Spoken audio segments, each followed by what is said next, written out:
देश की राजधानी दिल्ली समेत पूरा उत्तर भारत सर्दी की चपेट में है। वहीं जम्मू कश्मीर, हिमाचल प्रदेश और उत्तराखंड में भारी बर्फबारी हो रही है।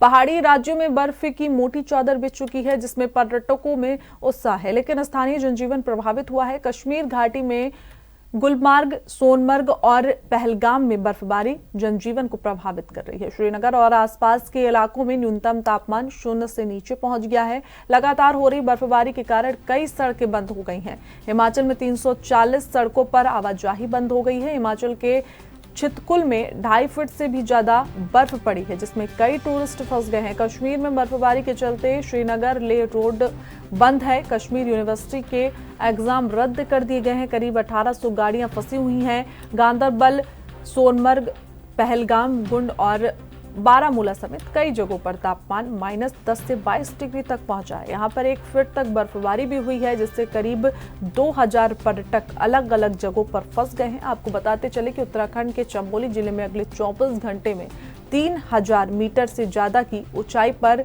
एवलांच का ऑरेंज अलर्ट जारी किया गया है। वहीं पर नबद्रीनाथ नेशनल हाईवे पंडुकेश्वर बद्रीनाथ के बीच बर्फबारी के कारण बंद है।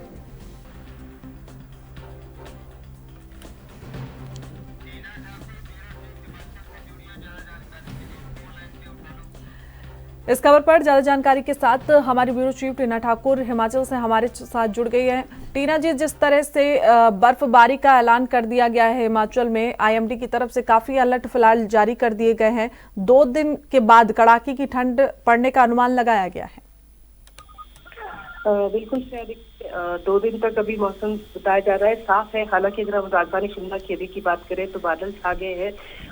आईएमडी ने 2 जनवरी से पश्चिम विक्षोभ को सक्रिय होने की बात कही है और 2 से 5 जनवरी तक जो है मौसम यहाँ पे खराब रहेगा, कड़ाके की ठंड पड़ेगी और साथ ही जो मैदानी इलाके हैं वहाँ पे बारिश होगी और जो ऊंचाई वाले क्षेत्र है वहाँ पे बर्फबारी जो है इन दिनों हो सकती है। तो ऐसे में जो पर्यटक यहाँ पे पहुंचेंगे उनसे भी जो है ये अपील की जा रही है कि जो जिस भी आप जिले में जा रहे हो वहाँ उस जिले की जो एडवाइजरी है उसका पालन करें और साथ ही सड़कों की स्थिति का जरूर जायजा लें निकलने से पहले, क्योंकि आजकल जो मौसम है उसमें सुबह के टाइम जो है फिसलन यहाँ पे रहती है, कोहरे की स्थिति रहती है। तो ऐसे में कड़ाके की ठंड पड़ने का जो ये कहा गया है आईएमडी की तरफ से। और साथ ही अगर हम हिमाचल की बात कर रहे हैं, 10 जिलों के लिए जो है शीतलहर का येलो अलर्ट अभी जारी किया गया है 2 दिनों के लिए, क्योंकि मौसम दिन के वक्त साफ था। हालांकि सुबह और शाम जो है कड़ाके की ठंड यहाँ पे पड़ रही है।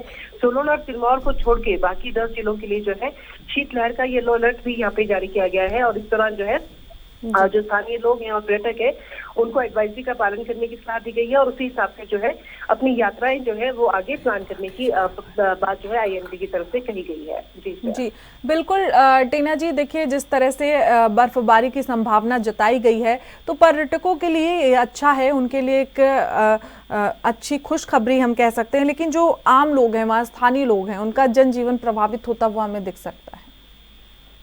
बिल्कुल आप सही कह रहे हैं, क्योंकि जो कारोबारी है, पर्यटन कारोबारी है, होटल व्यवसायी हैं, उनके लिए ये अच्छी बात है कि यहाँ पे बर्फ पड़ रही है और पर्यटक यहाँ पे पहुंच रहे हैं।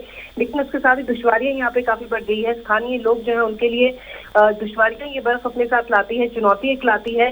जिस तरह से हम बात कर रहे हैं तो अगर हम हिमाचल की बात करें, 300 के करीब जो सड़कें हैं वो अभी भी बंद है, संपर्क सड़कें कई अभी बाधित है और ऐसे में जो बिजली ट्रांसफार्मर है वो भी कई जगह पे बाधित हो। तो ऐसे में आप समझ सकते हैं कि कितनी दुश्वारियां जो स्थानीय लोग हैं उनको झेलनी पड़ रही है, क्योंकि बर्फबारी अपने साथ जहां एक राहत की उम्मीद लेकर आती है वहीं एक चुनौती भी अपने साथ लेकर आती है और स्थानीय लोगों के लिए चुनौती बेहद रहती है, क्योंकि ऐसे में बिजली के ट्रांसफार्मर्स जो है वो जो दुर्गम इलाके हैं वहाँ पे वो ट्रांसफार्मर्स खराब हो जाते हैं, जिसके कारण रात को अंधेरे में बितानी पड़ती है।